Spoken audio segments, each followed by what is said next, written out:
Hey guys, last week we started making a stencil for tessellation. And tessellation is when a pattern repeats and it sits inside of itself, kind of like a puzzle piece. So we talked about two different ways to make one. We talked about a linear version where you just move the bottom to the top or side to side.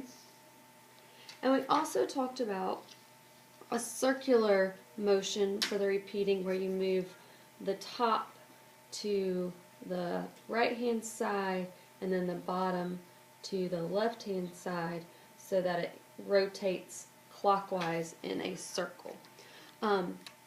So after you have that completed, decide which tessellation you're going to make, whether it's linear, so you just move top and bottom or side to side, or circular where you rotate clockwise one side so that it's going to spin around itself.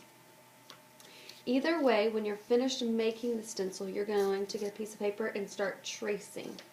Now, for the circular one, I like to start right in the middle, and that allows me to get a good solid shape right in the middle before I start rotating. So I'm going to trace very carefully all the way around.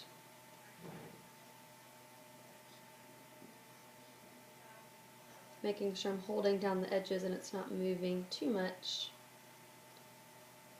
Okay, now what I can do is I can rotate the stencil to where I know it's going to slide into the former shape that it made. Now it's not going to be exact. You can tell here the lines are a little off and it's not going to be exact. That's because the shape we started with wasn't a perfect square. I had to cut them down so it wasn't a perfect square. So if you could just maneuver it and make it fit the best you can, it's okay that it's not perfect. As long as you can fit it in really closely and still follow along with the correct orientation for the stencil, it's going to do the best it can.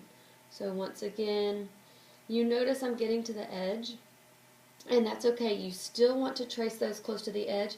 You just want to trace as much as you can. If it falls off the page, that's okay. Just pick up and start back where it's back on your paper so that you can have a complete shape. If you don't draw every line necessary around it, even if it falls off, it's not going to fit together well. Okay, so once again, like I said, you can start to see how it's getting off a little bit, and that's okay. I want to do my best to kind of pick what I think is going to be okay. I think this is going to be the best for it, and then just go around the edges that haven't been marked already. Okay, so you're going to find that your stencil is going to be off just a little bit, and that's okay. Just do your best to make a good judgment on where to line it up. It's okay that it's not perfect, and then I'll just move on to the next one. That's not that one. It's that one. So you're going to do that for your whole paper, and remember, like I said, if you get to the edge, that's fine. Go all the way to the edge and stop. And even a place like this, I need to find where it fits right here to finish off that shape. So make sure you're filling in every place to create every shape that you need to, or your pattern's not going to look accurate when you're finished. Okay, I'll fill up my whole page. Now for the linear one, very important that you keep that line as straight as possible. Last week I saw a bunch of friends tracing and their stencil started to go sideways. So here's what I'm going to tell you, a trick. Whether it's straight on the top or straight on the side, this is my advice. Start where your stencil edge is going to be flat with your paper. So straight edge to straight edge, and trace it there. Now I am going to have a little puppy head right there, and that's okay, or cat. But keeping that edge straight on your paper helps you go straight down. And like we talked about, even if the stencil's not exact, if I follow this edge, I can give myself a straight line as I trace the stencil, and it's not swaying. I'm not turning it a little bit like this to where it's going to start slanting. Okay, I'm following the edge of my paper, and that's allowing me to have a perfectly straight line. Very important when you're doing the linear tessellation that your lines are straight. Now for this one, since the sides are straight, I don't have to match it up exactly. If I wanted to move it down a little bit so the shapes kind of alternate, I can do that. So I'm going to put this in the middle actually of that. So it's not exactly in the same place as the other row. The rows are going to kind of alternate. And I'll show you what I mean. So I'll go back up here and fit this one because I know, oh look, that's perfect, just that line there. And then here, I'm following this line. Even if it's off a little bit right here, I'm still going to follow this line because I want my pattern to be linear. I want it to be as straight as possible. That's going to give it the effect that it needs. If it's not straight, you're not going to get a successful pattern. Okay, and I could do the same thing again where I'm just alternating the shape. It doesn't have to go perfectly at the top as long as the sides stay straight together. This side is straight. That way I'm creating a very linear pattern.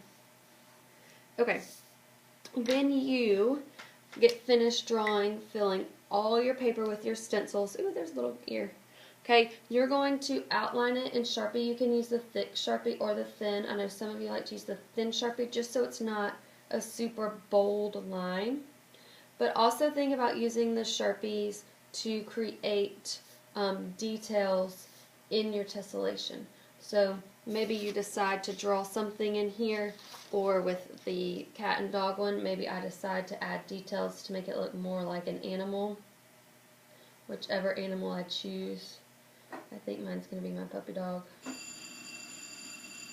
Oh, it kind of looks like a cat now too. Okay, so you might decide that you want to add details with the Sharpie also, just to create a design inside of your tessellation. Remember though, when you do that, you want to create a pattern with that as well. So they can either all be the same, or maybe you choose two different designs and you alternate them. Every other animal looks different.